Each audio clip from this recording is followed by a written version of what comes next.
makruh kita gendia-gendia air. Ambil semayang kan, kita gendia-gendia tu. Ada ayat. Air semayang pun jangan lap. Ya.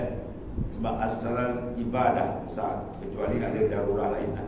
Nak pergi kerja, nak keluar rumah, kata-kata pelokok sambil kan. Kalau duduk saja ambil semayang tu awal, biar sama ada kering.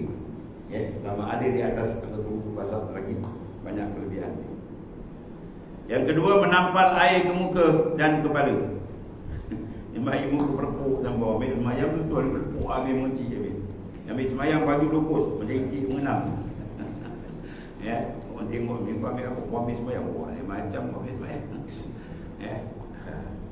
Menampal air ke muka dan ke kepala. Makna ambil jangan cara tampar, cara basuh. Ketiga, berkata-kata dalam mengambil air semayang, berbual. Jangan berbual lah. Ya.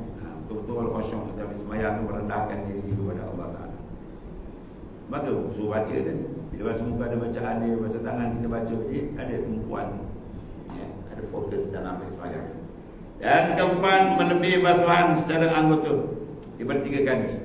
Membasuh segala anggota itu dia lebihkan 3 kali. Dan 3 kali dia lebihkan lagi. Makruh kalau air tu air yang harus, air mubah, air dia ke, air sungai, laut ke. Kalau ma'ul musabbat haram.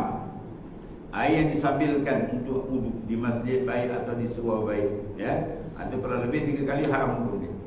Membazir. Ambil sekadar itu tu. Ambil wudu kan. Nak semayang 3 kali lebih. Jadi haram guna air yang diwakaf. Ini dia masuk kereta dia. Oh, kau ambil air masjid dia masuk kereta. Ya, anak education. Sono kau balik education kau.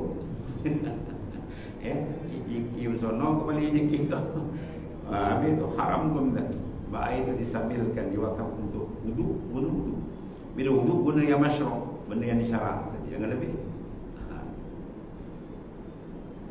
Yang ketiga, membanyakkan, menumpahkan air lebih daripada hajat. Sebab kerana was-was. Was-was satu baldi air dah cukup semayang. Bubah jitik yang kola ni. Kerana adalah bagi orang yang was-was itu syaitan yang suka dengan mereka, dinamakan akan dia walhan. Walhan atau walahan. Tengok orang ambil wudu kan, amun dia was. Wah, tuan ni walahan kan tuan yang ada. Ya, dengan upaya nak orang dah habis semayang 2 rakaat tadi tak habis. Oh, kalau aku baca. Kalau kena menyakit was-was, baca ayat awal daripada surat apa? Surat Al-Hadid. Lepas surah Waqi'ah, surat Al-Hadid. Ya, baca wal awwal wal akhir wal zahir wal batin, berarti ayat. Amalkanlah pas semayang 3 kali ke.